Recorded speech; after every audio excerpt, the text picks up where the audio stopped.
Welcome to Days at Dogwood Canyon, a nature podcast brought to you by Dogwood Canyon Audubon Center in Cedar Hill, Texas. This is a podcast that will take you into our 200-acre wildlife preserve in the heart of the DFW Metroplex. Take a quick weekly break with us and get outside with the fresh air, the trees, and of course, the birds. My name is Kiersten, and I'm Center Coordinator Community Programs here at Dogwood Canyon Audubon Center. Welcome, listeners, to our Days at Dogwood Canyon podcast. This is a podcast about nature, birds, plants, and us. And we'll talk about how we all rely on each other to live our best lives. The fall season is upon us, even if it doesn't quite feel like it yet. I wanted to talk about a native plant that is often overlooked or disregarded as a highway weed. But the common sunflower, Helianthus annuus, is so much more than just a simple weed. The common sunflower, or annual sunflower, is part of the aster family. Most of you are probably familiar with this flower as it is found all over the state of Texas and quite commonly along the roadways. This is a late summer bloomer that typically keeps its gorgeous yellow flowers through fall. The common sunflower is a stout, widely branching annual that can grow from 1.5 feet to 10 feet tall. It has coarsely hairy leaves and stems with showy flower heads that can reach 5 inches in diameter. The central disc of the flower is often maroon and is surrounded by bright yellow petals. It is the typical representation of fall here in North America. The native range of this beautiful flower begins in Manitoba, Canada, through Minnesota in the United States, and runs down through Texas and to the west. It has been naturalized towards the Atlantic regions of North America. It is now found in every contiguous state in the United States and Alaska, as well as Manitoba, Alberta, Northwest Territories, and Saskatchewan, Canada.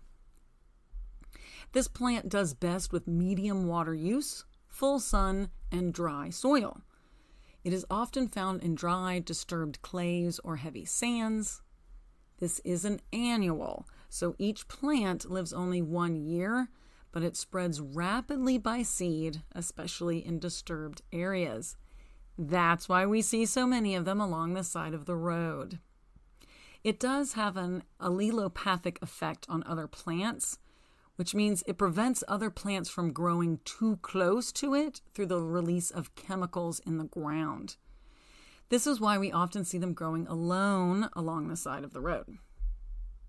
For your next party or family get-together, here are a few fun facts about the common sunflower. It is the state flower of Kansas. Contrary to popular belief, the head does not follow the sun, but some of the developing flower heads and new leaves do exhibit a mild form of phototropism by leaning toward the light. This plant has been cultivated in central North America since pre-Columbian times. Yellow dye was created from the petals, and black or dull blue dye was created from the seeds. Native Americans used it in basketry and weaving. They also ground the seeds for flour and pressed them for oil to cook with and adorn their hair. It used to be thought that having sunflowers growing near the house prevented malaria. Today, seeds from cultivated strains of the common sunflower are commonly used for cooking oil and livestock feed.